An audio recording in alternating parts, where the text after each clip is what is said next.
Quatre personnages, quatre désirs, personne n'est aimé, tout le monde souffre. Dans Andromaque, Racine pousse l'amour jusqu'à l'obsession et le refus jusqu'à la mort. Avant de nous plonger dans la pièce, nous allons nous intéresser à Racine, qui était un dramaturge et poète français du XVIIe siècle, qui avait débuté sa carrière avec des poèmes, mais qui s'est imposé dans le milieu du théâtre. Racine, on le considère comme le successeur de Corneille, qui mettait en avant les héros stoïques, les dilemmes moraux ou encore l'honneur. Racine, lui, il révolutionne la tragédie en mettant l'accent sur des personnages plus humains, plus vulnérables, avec des passions qui les détruisent. Chez Racine, c'est pas l'honneur qui prime, mais plutôt la psychologie, les passions ou encore la fatalité. Donc Andromaque, qui est joué pour la première fois en 1767, est son premier chef-d'œuvre. La pièce se situe au croisement de la tragédie galante qui séduit le public de la cour et le goût de l'Antiquité, hérité des grands mythes grecs ou latins et de l'Énéide de Virgile. Fidèle aux règles classiques, elle respecte l'écriture en alexandrin, la structure en 5 actes et les règles classiques de la tragédie de l'époque. Racine y déploie l'élégance formelle et la puissance de la tragédie. La réception de l'œuvre, elle est décrite par Charles Perrault par cette formulation: cette tragédie fit le même bruit à peu près que le Cid lorsqu'il fut représenté. Donc ce qui montre l'ampleur et le succès de cette pièce à l'époque. Mais derrière cette apparente rigueur classique, ce qui fascine la cour et ce que Racine parvient à mettre en scène, c'est la destruction des passions, où c'est un cercle infernal et chaque passion amène à un refus et le refus amène automatiquement à la destruction. Donc Andromaque, qui se passe après la guerre de Troie. Donc il y a Pyrrhus qui règne désormais en Épire, fils d'Achille qui est le guerrier qui a tué Hector, retient prisonnier Andromaque qui est la veuve d'Hector et Astyanax son fils qui est le dernier héritier de Troie. Donc toute la pièce repose sur une chaîne d'amour impossible où Oreste aime Hermione qui elle aime Pyrrhus, qui lui aime Andromaque qui elle est fidèle à son mari décédé Hector. Les Grecs envoient Oreste pour récupérer Astyanax qu'ils aimeraient tuer pour éviter qu'il se venge de la défaite de Troie.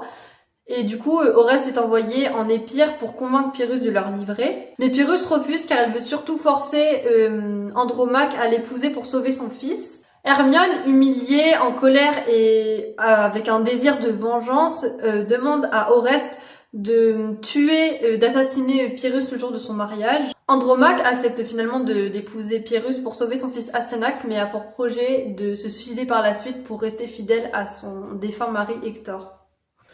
Mais le drame éclate, Oreste tue Pyrrhus, Hermione, folle de rage, va se suicider sur le corps de Pyrrhus. Oreste sombre dans la folie en ne comprenant pas pourquoi Hermione, qui est l'organisatrice du meurtre, se suicide avec celui qu'elle a voulu tuer.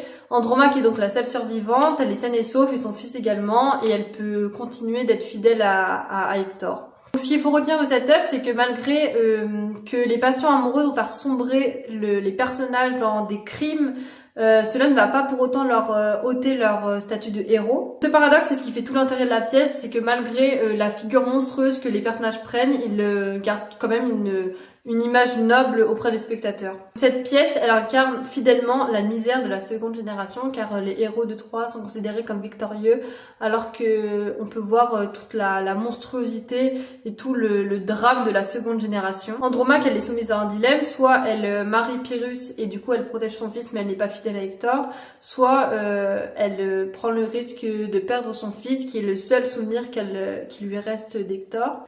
Donc ce dilemme, il illustre une certaine différence envers Andromaque et les autres personnages, car elle, en fait, elle a ce côté libre, malgré qu'elle soit prisonnière de Pyrrhus, car elle peut avoir le choix de se suicider, alors que les autres personnages pas du tout, car elles sont totalement asservies et sous le joug de leur passion amoureuse. Du coup, ce qui montre qu'ils n'ont aucune liberté, malgré qu'ils soient considérés comme libres de manière physique. À l'époque, la passion, c'est pas juste une émotion passagère, c'est un mouvement compulsif de l'âme. Donc c'est un élan irrésistible qui déforme la raison et entraîne l'action. Et chaque personnage de la pièce, il est marqué chacun par sa propre passion. Donc par exemple, Oreste, c'est la mélancolie. En effet, il a un tempérament sombre qui conduit à l'obsession et donc plus tard à la folie. Pyrrhus, lui, c'est le sanguin. Il est impulsif, violent. Il est dominé par son propre désir sans penser à celui des autres. Hermione, elle est enchaînée par sa jalousie envers Pierus et Andromaque. Andromaque, elle, c'est une figure de deuil, une figure de tristesse, elle est enchaînée à son passé.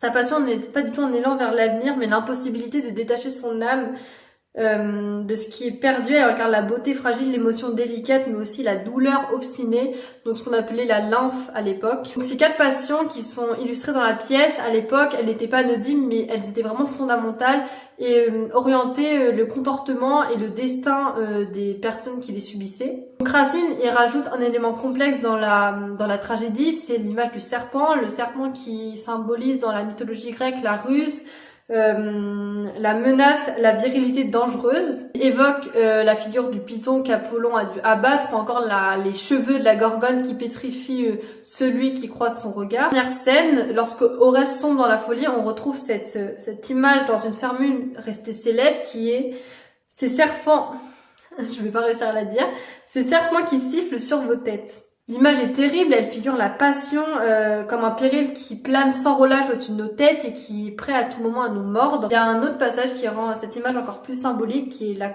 est à l'acte 1, scène 2, dans la tirade de Oreste, qui est « Et que dans votre sang, ce serpent élevé ne vous punisse un jour de l'avoir conservé ».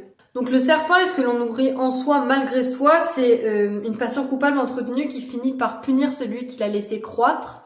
L'image est saisissante, ce que l'on garde au plus profond et au plus intime de notre être finit par causer notre perte. Ainsi, Andromaque déploie une véritable anthropologie tragique. Les personnages sont prisonniers de leur tempérament par des forces qui les déchirent et qu'ils ne maîtrisent pas. Les personnages ne sont pas libres, ils sont possédés, et c'est dans ce vertige entre grandeur héroïque et misère passionnelle que se joue la puissance de la tragédie racinienne. Merci beaucoup d'avoir écouté cette première vidéo qui se portait sur Andromaque de Racine. N'hésitez pas à laisser une critique dans les commentaires.